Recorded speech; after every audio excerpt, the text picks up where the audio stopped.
Greetings all. This is Nick. How is everyone going? We have the last tasty morsel from the next X-Wing release just been revealed. A couple more spoilers from the Z-95 on the Republic. This rounds out, I assume, all the spoilers for the Z-95 and the Rogue Class Starfighter. And they are slated to release apparently 27th of May, so about 10 days from now at the time of recording this video. We'd love to have some spoilers for upcoming future things. It seems like we're not getting as much information as we used to, but might just be around the corner. And hey, look, if there's not much X-Wing stuff to talk about, I'll talk about other games instead. I'm more than happy to do that. And just before we dive into these spoilers, I do want to talk about something I am trying on the channel.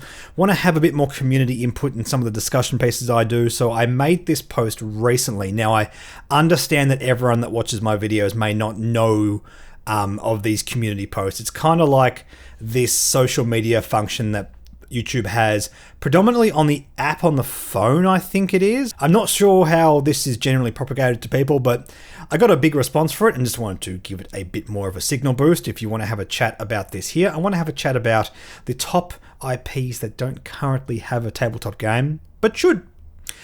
If you want to talk about that, head over to that post or post down in the comments of this video and we'll take your feedback and possibly include that in the video. Right, with all that in mind, let's have a look at these new spoilers for X-Wing. Let's start off with the upgrade card this time. Homing torpedoes.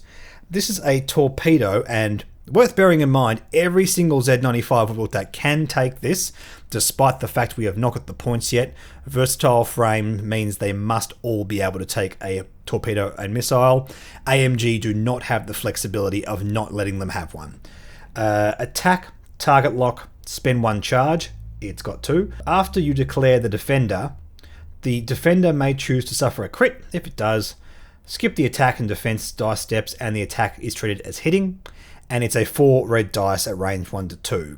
So it's pretty guaranteed to do damage pretty much all of the time, unless your opponent is really, really gutsy and chooses to take the attack and it misses, which can theoretically happen, but it's not mathematically likely. It's very interesting. It's a cool take on what homing missiles is doing. It's arguably a more powerful version of homing missiles, but obviously homing missiles can work at range 3 and there's certain benefits to that.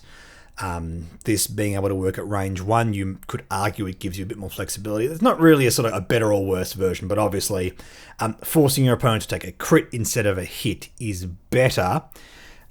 So I think homing torpedoes is going to be a little bit more expensive as a result. I just really want to try and temper people's expectations of a card like this. It's one of those things that you look at it, there's a lot of words on it, it's very exciting, especially for newer players, like, whoa, we could take a crit, or 4 red dice, that's so much damage. But remember this, your opponent gets to choose what happens. And even if those two things are pretty much always relevant, and to its credit, taking a crit or suffering a 4 red dice attack are both very relevant things. When you give your opponent that level of agency, even if it's picking between two very bad things, it does down the power level of a card. It's like the opposite of flexibility. It's flexibility for your opponent, which is not what you want to do. You do never want to give your opponent flexibility. It's the kind of effect where they have to choose between damage in two different ways, where you're benefited from being more and more and more aggressive. So that could be a thing on the Republic. But even from that point of view, we're not just doing straight dogfights in X-Wing anymore. Even though, yes, destroying your opponent's ships is good in any of the game's formats currently, it's not like we're just swarming and dogpiling on ships in every single different scenario. So from that point of view, I don't know. Obviously, yes, this was not designed with that in mind. This is still part of FFG's design, so they never really thought about the scenario play in that. I do worry about it being not so effective from that point of view, but having said that, there's a very easy way to fix that, and let's just make it a little bit cheaper. Homing missiles currently sit at 5 points. I would expect this to be 6 points if we're going to grade it against that. But frankly, I even worry that homing missiles is a little bit expensive at 5 points. Maybe they could both sit around like 3-4 points. I think that makes sense, and you know, it's about moving forward with 2.5 and trying to balance things as best as possible. There's obviously deficiency in the balanced design of the game right now, and I think that's understandable. I think this is going to present AMG with a bit of a challenge, but a cool effect nonetheless, and doesn't hurt to have a similar version of another card. It's cool that now, no matter what ordnance a ship can take, this effect is always available to them. Alright, let's move along. We've got a couple of Z-95 pilots here. This is Initiative 3 Boost. At the start of the engagement phase, if there is a friendly ship at range 0 to 1 whose revealed maneuver is blue, you may perform a boost action. This is really, really cool. I don't think it's busted or overpowered, but circumstantially, this is the best arc dodger in the game. This is the last opportunity any ship has to perform a repositioning action at the start of the engagement phase, and all Boost has to do is perform a blue action to do it. On top of that, a friendly nearby can do it. So the flaw of this card, even if you're flying Boost off by themselves, and you know, they're doing an objective over here trying to get a mark or something like that, or maybe just like trying to target an ace off in the distance somewhere, it's okay, because Boost doesn't have to fly in formation, and that's really, really cool. The dial is okay on the Z-95, so that's not the end of the world.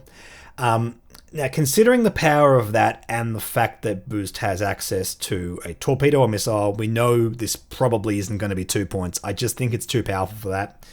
I actually think this could potentially be 4 points. And who knows, maybe this, with the homing torpedoes, maybe that's good enough to be a bit of an ace hunter.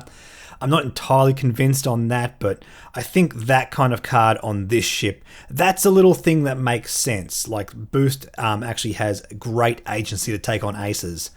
And maybe that's okay. Take on your Sunterfell with guaranteed crits. Seems okay. Seems okay. Let's move over to Slider, Initiative 4. Probably the spiciest pilot in the whole pack. When you reveal a 2 bank left or right, you may spend 2 charges to execute it as a side slip. Slider has 2 charges that recur, so it's every other turn, in other words. Doing side slips is a lot of fun, and it's very hard to say side slip, side slip, side slip over and over again without getting tongue-tied. Oh, the joys of being a YouTuber. Man, I'm frustrated looking at the design of this versatile frame. I know versatile frame as an addition was designed before AMG decided to do their new point structure, but it basically guarantees a pilot like this could never be a 2-point pilot. We can't have like this being the equivalent of Nadru Salark on the Republic faction. Now, I know people have said to me, since it was revealed and since I sort of bemoaned the fact that they can all take missiles and torpedoes and there's never flexibility, they can just take no points on it. I still have concerns about that. I still think it makes it a little less easy to understand, because it looks like for a new player, it's like, oh, it can take a missile or torpedo, and then they make it 0 points of upgrades on the ship. It's like, it can take a torpedo, but it can't take a torpedo. It doesn't make any sense. Maybe that's how they're going to fix this. Like, this would be a really cool pilot at 2 points if it didn't have upgrades, but it's got to take upgrades, so I don't know, what do you want to do? All of that aside, if this is like a 4-point pilot, maybe a 3-point pilot, we'll see how we go. Really cool, really fun ability. It's not really an ace, it's not really a brawler, it's just a good middle-of-the-road ship, Initiative 4, with a really, really, really cool ability. I think it is absurd that a pilot ability can have this much control over the way a ship flies, but it's fun, we give it a pass, that's all good. Yeah. Slider seems really, really cool. It doesn't have any obvious synergy with anything else going on the Republic as far as I can tell, but just a really cool fun ability, maybe slap on a torpedo, see how it goes, maybe like a fun talent like... trick shot. Oh, trick shot on Slider. See, I told you, it's the best card in the game and you all need to start paying attention to me. Really, really cool. Really cool. I like the design. I don't think anything that we've looked at today is particularly busted, but it's definitely interesting. We'll leave this video there, and with all that in mind, thank you all so much for watching. Stay tuned. More stuff to come. I've got my studio space almost ready to go. If you would allow me the pretense of calling my garage my studio space. Hopefully able to get a bit more of a solid video schedule out. I know it's been pretty tough over the last couple of years, but I'm getting there. I'm getting there, and I'm having a lot of fun doing it. Thank you all so much for the support. If you'd like to be involved with the channel's Patreon, I have the link for that down in the description as well. Don't forget to like, comment, subscribe. All the stuff that makes the YouTube algorithm happy with me. I do worry recently that I may have angered the YouTube gods. I unfortunately have had my subscriber count basically slow to a complete halt. So if you out there could please spread the word, share the videos, try and get the channel a few more subs, I greatly, greatly appreciate it. With all of that, I'll catch you all in the next video.